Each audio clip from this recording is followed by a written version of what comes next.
মাতা, কি করে তুমি সৃষ্টি করলে এই জগৎ? পুত্র, তুমি জ্ঞানী, তুমি সঠিক উপলব্ধি করেছ। মাতা, আমি সৃষ্টির কথা জানতে চাই।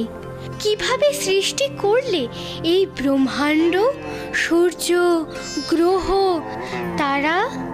পুত্র গণেশ, তোমাকে দেবী কুষ্মান্ডার কাহিনী শোনাচ্ছি। সৃষ্টির আদিতে চতুর্দিক ছিল অন্ধকার। তখনই আমি ধারণ করলাম কুষ্মান্ডা রূপ।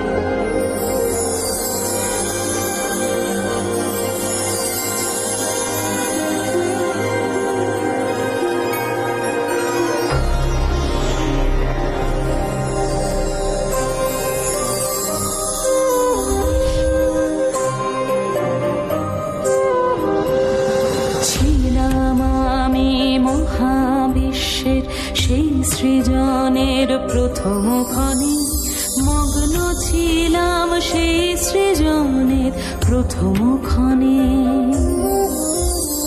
শূন্য ছিল মোর চারিধার, অতল অগাধ অসীম পার। শক্তি মম সৃজিল যে তিন ভুবনে, মগ্ন ছিলাম সেই সৃজনের প্রথম ক্ষণে।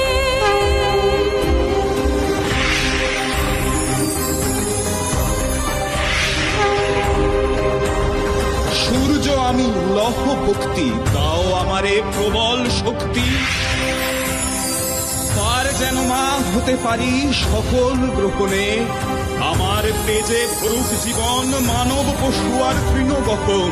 দগ্ধ যেন না করি মা কারেও দহনে, দগ্ধ যেন করি না মা কারেও দহনে।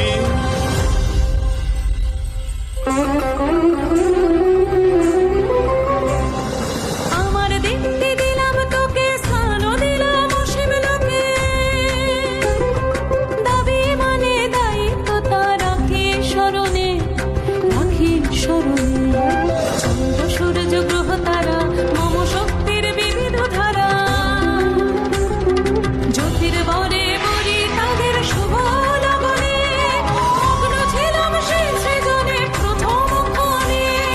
মগ্ন ছিলাম সেই সৃজনে প্রথম ক্ষণে, প্রথম ক্ষণে।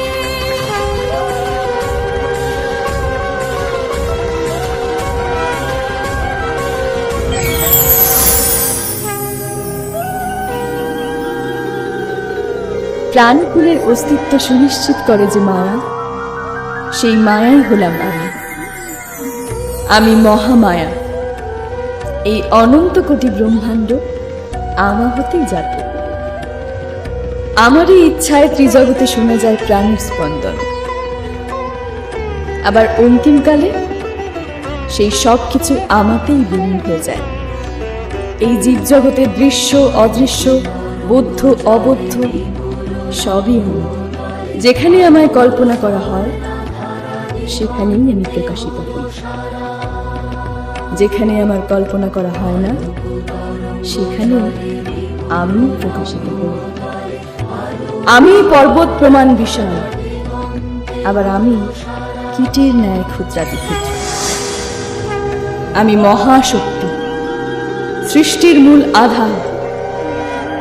আমি আদ্যা পরাশর।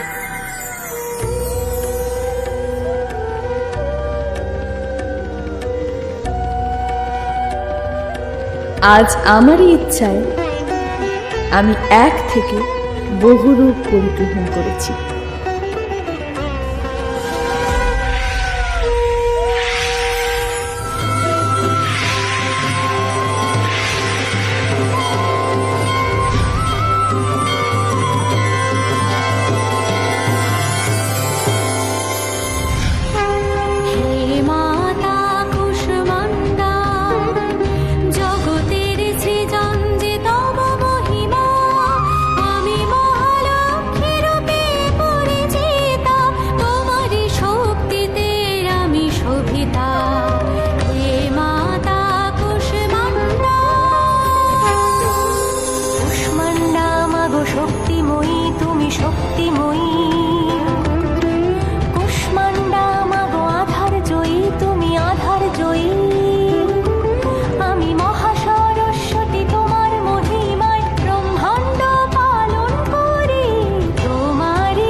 দেবী কুষ্মান্ডা সাধারণত অষ্ট বা দশভুজা।